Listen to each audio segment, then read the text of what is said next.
ఇదే చంద్రబాబు నాయుడు గారికి వైఎస్ఆర్ కాంగ్రెస్ పార్టీకి చెందిన ప్రతి కార్యకర్త తరపున చెప్తా ఉన్నా, నెక్స్ట్ వచ్చేది వైఎస్ఆర్సీపీ 2, జగన్ 2 పాలన వస్తుంది. ఎవడెవడైతే ఈ మాదిరిగా చేశాడో ఎవడిని వదిలిపెట్టమని చెప్పి సందర్భంగా కూడా ఖచ్చితంగా చెప్తాను. వీళ్ళందరినీ కూడా చట్టం ముందర గట్టిగా నిలబెడతాం. ఆ కోవిడ్ వచ్చేసరికి ఆ తర్వాత 2.5 సంవత్సరం కోవిడ్కి సంబంధించిన పరిస్థితుల మధ్యనే మనమంతా కూడా బ్రతికాం. అందుకే పాలనలో ప్రతి అడుగు, ప్రతి నిమిషం, ప్రతి విషయం ఆ కోవిడ్ సమస్యలను ప్రజలకు ఎలా తోడుగా ఉండాలి అనే విధంగానే ప్రతి అడుగు పడుతూ వచ్చింది. కాబట్టి కార్యకర్తలకు బహుశా చేయగలిగినంత నేను చేయలేకపోయాను అని చెప్పి సందర్భంగా ఖచ్చితంగా ఒప్పుకోవాల్సింది. కానీ ఈసారి మాత్రం జగన్ 2లో ప్రతి కార్యకర్తకు అండగా తోడుగా ఖచ్చితంగా ఉంటాను అని కూడా ఈ సందర్భంగా చెప్తాను. ఈసారి జగన్ 2లో ప్రజలకు తోడుగా ఉంటూనే మరోవైపున కార్యకర్తలకు కూడా అండగా, వాళ్ళ ఇంటికి పెద్దన్నగా, వాళ్లకు తోడుగా ఖచ్చితంగా ఉంటానని సందర్భంగా ఖచ్చితంగా చెప్తాను.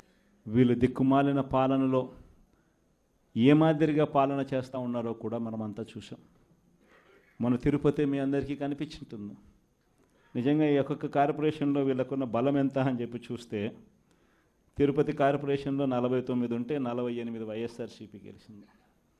తెలుగుదేశం పార్టీ 1. ఆ 1 గెలిచిన చోట డిప్యూటీ మేయర్ వాళ్ళ మనిషి అని చెప్పి వాళ్ళు చాలా ఏదో గొప్ప కార్యము, ఘనకార్యం చేసినట్టుగా వాళ్ళు చెప్పుకుంటా ఉన్నారు. వైఎస్ఆర్సీపీ కార్పొరేటర్లు ప్రయాణం చేస్తూ ఉన్న బస్సును పోలీసుల ద్వారా వీళ్ళే అడ్డుకుంటారు. పోలీసుల ఆధ్వర్యంలో వీళ్ళే దాంట్లో ఉన్న కార్పొరేటర్లను కిడ్నాప్ చేస్తారు. మళ్ళీ వీళ్ళే ఎన్నికల్లో మేమే గెలిచాము అని చెప్పి డిప్యూటీ మేయర్లుగా మావాడే గెలిచాడు అని చెప్పుకునే కార్యక్రమం.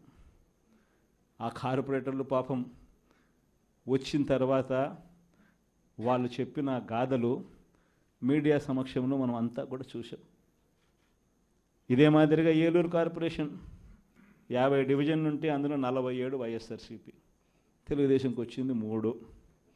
నెల్లూరు కార్పొరేషన్ 54 డివిజన్లు ఉంటే 54 వైఎస్ఆర్సీపీని. హిందూపురం మున్సిపాలిటీ బాలకృష్ణ కనిపిస్తాడు, చంద్రబాబు నాయుడు బావమరిది, ఆయన ఏదో ఘనకార్యంగా చెప్తాడు. 38 డివిజన్లు ఉంటే వైఎస్ఆర్సీపీకి 29 డివిజన్లు వచ్చినాయి. తెలుగుదేశంకి వచ్చింది కేవలం 6. దాంట్లో ఏదో పదవి ఏదో వచ్చిందని చెప్పి ఘనకార్యంగా చెప్పుకుంటా ఉన్నారు. పాలకొండలో 20 ఉంటే 17 వైఎస్ఆర్ కాంగ్రెస్ పార్టీ, 3 టీడీపీ. అక్కడేమో వైఎస్ఆర్ కాంగ్రెస్ పార్టీ వాళ్ళు ఎవరిని కూడా వీళ్ళు ఒక్కరిని కూడా లాగలేకపోయారు. సో వెంటనే ఏం చేశారు? Post phone. తుని 30 ఉంటే 30కి 30 వైఎస్ఆర్సీపీ. తెలుగుదేశం పార్టీకి ఒక్కడు కూడా లేడు. ఆడ కూడా ఉద్రిక్తత పరిస్థితుల మధ్య ఎలక్షన్ పోస్ట్ పోన్ అంట. పిడుగురాళ్ళ మున్సిపాలిటీ 33కి 33 వైఎస్ఆర్సీపీని, ఈడ కూడా election post phone. Nuzvid municipality 32 ఉంటే 25 వైఎస్ఆర్సీపీ, 7 టీడీపీ. బుచ్చిరెడ్డిపాలెం 20 ఉంటే వైఎస్ఆర్సీపీకి 18, టీడీపీకి 2. నందిగా మున్సిపాలిటీ 20 ఉంటే వైఎస్ఆర్సీపీకి 13, టీడీపీకి 6. చివరికి గుంటూరులో కూడా 57లో 46 వైఎస్ఆర్సీపీ, టీడీపీకి 9, ఆ కూటమికి 2. దీంట్లో కూడా అవిశ్వాసం పెడతారంట, మేయర్ని దింపేస్తారంట, ఫలానోడు ఇంకొకడు అని చెప్పి మేయర్ పేరు కూడా అనౌన్స్ చేస్తున్నారు. నిజంగా ప్రజాస్వామ్యం అనేది ఎక్కడుంది అని అడుగుతా ఉన్నా. ఇదే మీ అందరికీ గుర్తుందా? ఇవన్నీ ఎలక్షన్లన్నీ, ఇవన్నీ లోకల్ బాడీ ఎలక్షన్స్ మన ప్రభుత్వం ఏర్పడ్డాక 3 సంవత్సరాల తర్వాత జరిగింది. అంటే కోవిడ్ నుంచి బయటపడిన తర్వాత ఎన్నికలు జరిగాయి.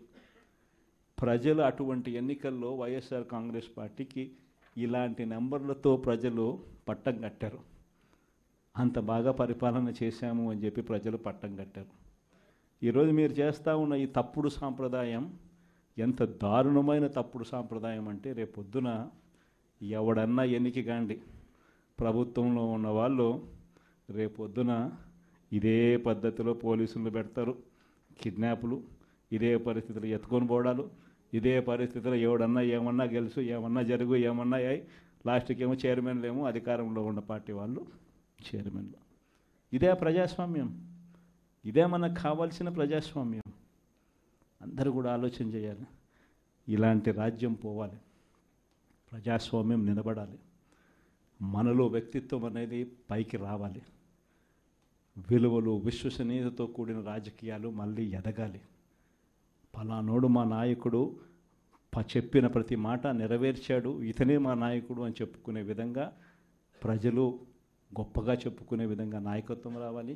కార్యకర్త కాలర్ ఎగిరేసి చెప్పుకునే విధంగా నాయకత్వం పెరగాలి, ఎదగాలి. ఇది వైఎస్ఆర్ కాంగ్రెస్ పార్టీ ఐడియాలజీ. దీనికి కట్టుబడినాం. ప్రజలకు గొప్ప పాలన అందించాం. రాబోయే రోజుల్లో ఈసారి ప్రజలు మన పాలన చూశారు, చంద్రబాబు నాయుడు పాలన చూశారు.